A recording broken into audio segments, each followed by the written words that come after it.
Assalamualaikum warahmatullahi wabarakatuh. Saya Ayu Ahiriak Mulyani dari Prodi Farmasi Stikes Muhammadiyah Gombong ingin memberikan informasi tentang cara penggunaan antibiotik.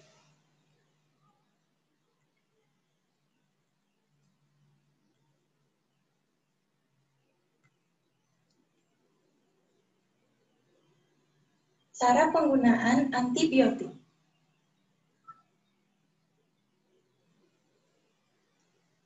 Antibiotik adalah suatu zat kimia yang dihasilkan oleh bakteri ataupun jamur yang berkhasiat obat apabila digunakan dalam dosis tertentu dan berkhasiat mematikan atau menghambat pertumbuhan kuman dan toksisitasnya tidak berbahaya bagi manusia. Faktor yang perlu dipertimbangkan dalam penggunaan antibiotik ada 3. Yang pertama, gambaran klinis adanya infeksi yang diderita. Yang kedua, faktor sensitivitas bakteri terhadap antibiotik dan fungsi ginjal dan hati pasien. Yang ketiga, biaya pengobatan. Antibiotik kombinasi diberikan kepada pasien apabila pasien mengalami pengobatan infeksi campuran. Yang kedua, pengobatan pada infeksi berat yang belum jelas penyebabnya. Yang ketiga, efek sinergis dan memperlambat resistensi. Sifat antibiotik itu ada 2. Yang pertama, bersifat bakterisidal atau bersifat menghancurkan kuman. Contohnya, rifampicin, amikacin, dan amoxicillin. Yang kedua, bersifat bakteriostatik atau bekerja menghambat pertumbuhan kuman. Contohnya, erythromycin, chloramphenicol.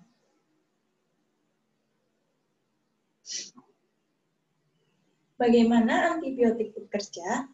Yang pertama, dengan menghambat sintesis dinding sel kuman. Contohnya, antibiotik amoxicillin, ampicillin, ceftriaxone. Yang kedua, mengganggu membran sel kuman. Contohnya polymyxin. Yang ketiga, menghambat sintesis protein dan asam nukleat. Contohnya amikacin dan tetrasiklin. Yang keempat, mengganggu metabolisme sel kuman. Contohnya otrimoxazole. Tempat kerja antibiotik yang pertama ada di dinding sel. Terdapat di dinding sel itu antibiotik golongan cefalosporin dan penisilin. Yang kedua, di protein sel. Terdapat pada golongan lincomycin, tetrasiklin, dan aminoglikosida. Yang ketiga, membran sel. Golongan amphoterisin, colistin, imidazol, nystatin, dan polymyx. Yang keempat, terdapat pada asam nukleat atau inti sel. Pada golongan asam nalidiksat, rifampicin, sulfonamida, dan trimetoprim. Resistensi antibiotik.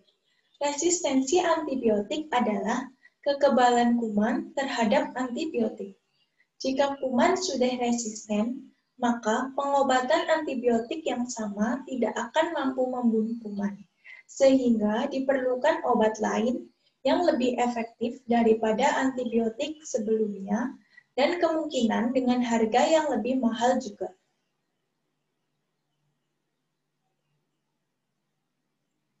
Yang harus diperhatikan dalam penggunaan antibiotik. Yang pertama, bila aturan pakainya 3 kali sehari, maka harus diminum setiap 8 jam. Jika aturan pakainya 2 kali sehari, maka dikonsumsi setiap 12 jam sekali. Yang kedua, harus dikonsumsi tepat waktu atau teratur. Yang ketiga, dikonsumsi harus sampai habis. Walaupun gejala penyakitnya sudah hilang, biasanya antibiotik dikonsumsi 3-5 hari. Yang harus diperhatikan dalam penggunaan antibiotik. Yang pertama, bila lupa, konsumsilah saat teringat.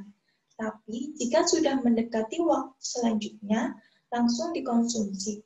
Namun, jatah selanjutnya jangan dikonsumsi lagi. Yang kedua, dikonsumsi sebelum makan. Namun, jika timbul rasa tidak nyaman di perut, minumlah 1 jam setelah makan. Yang ketiga, konsumsilah sesuai dengan aturan yang dianjurkan dokter atau apoteker. Jika kita meminum atau mengkonsumsi antibiotik tidak sesuai aturan, maka akan menyebabkan resistensi antibiotik. Artinya, kuman itu akan kebal terhadap antibiotik tersebut. Pengobatan antibiotik yang gagal. Yang pertama, obat kadaluarsa. Jika obat yang sudah melewati tanggal kadaluarsa tetap digunakan, maka dikhawatirkan tidak memberikan efek yang diinginkan. Yang kedua, salah aturan pakai. Aturan pakai yang tidak teratur, maka pengobatan bisa gagal. Yang ketiga, salah dosis. Dosisnya ditambah atau dikurangi sendiri sehingga tidak efektif atau bisa toksik. Efek samping dari antibiotik yang pertama, mual muntah, kedua diare, dan yang ketiga alergi. Efek samping tersebut bersifat individual. Jika seseorang alergi terhadap antibiotik tertentu, maka penggunaan antibiotik harus dihentikan. Kemudian konsultasikan kepada dokter atau apoteker. Yang harus dilakukan oleh pasien, yang pertama, berikan informasi yang lengkap tentang keluhan sakit kepada dokter. Yang kedua, pahami dengan benar aturan pakai obat yang diberikan. Yang ketiga, tanyakan tentang obat yang diberikan kepada dokter atau apoteker terkait. Yang keempat, beritahukan kondisi jika sedang hamil atau menyusui dan penyakit lain yang pernah diderita. Karena itu dapat membuat penggunaan dari antibiotik berkurang jika tidak diberitahu kondisi pasien sebelumnya.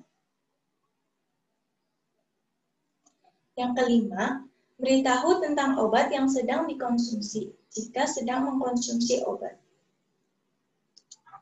Sekian presentasi dari saya atau informasi dari saya. Kurang lebihnya mohon maaf. Wabillahi taufiq wal hidayah. Wassalamualaikum warahmatullahi wabarakatuh.